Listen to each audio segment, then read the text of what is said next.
So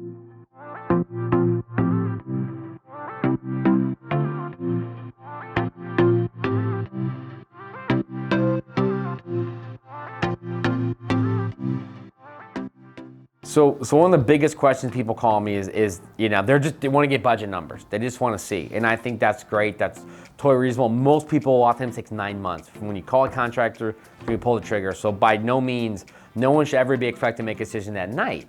And so one of the things I tell people is, hey, certainly talk to 2 or 3 contractors, get some bids. I totally understand that.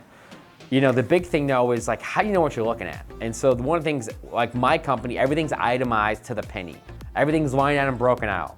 So there might be 20 different scopes of work, itemized to the penny. You know exactly, sometimes they even give you the exact footage. You know exactly what you're getting. The biggest downside is I'll talk to, a homeowner and they're like, well, I got 2 other bids, but none of them are itemized. It just says I'm getting James Hardie siding trim.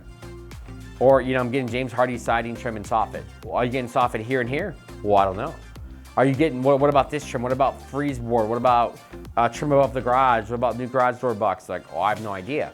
And so, if you're gonna go to take time to get a price, getting any price is good, but the reality is you need to get a bid that's itemized, that's to the penny. You know exactly what you're getting. I know the prices might change 6 months later or 2 years later, but at least know what the scope of work is. Because the biggest thing is when I talk to homeowners, they're like, oh, well, like I hear it a third of the time. People say, hey, no one's ever told me I'm the most expensive, but a third of the time someone tells me, well, you're more expensive than this other bid.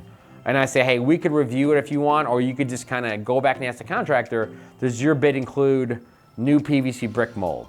All right, like how are we gonna treat the garage door bucks? What are you gonna do here? Are we replacing this soffit? And 9 times out of 10, they come back to like, oh no, he's not doing all these things. Like, why spend all this money to make your house well maintenance and durable, but then cut like 10 corners? So like normally, it's not just my company, but normally when they come back, that guy might end up being the most expensive. He's just showing you kind of bare bottom things. And a lot of times you get into it, he didn't even think about it. But when he starts a job, he's gonna charge the homeowner. He's not just gonna eat $5,000. Oh, sorry, dude, like this came up, we didn't know about this. Like, it's a contractor's job to anticipate 85% of stuff. If they're siding on the wall, if there's wood shingle on the wall, we can't tell the condition wall behind it. I can tell you based on my history, there'll be some wood rot. And I'll even give you a worst case scenario of what it costs if we had to fix everything. But most of the time, homeowners, it's hard for them to get a budget from a contractor because the contractor's painting such a broad brush. He's not really dialing in. He's just throwing a number at the wall, hoping it will stick.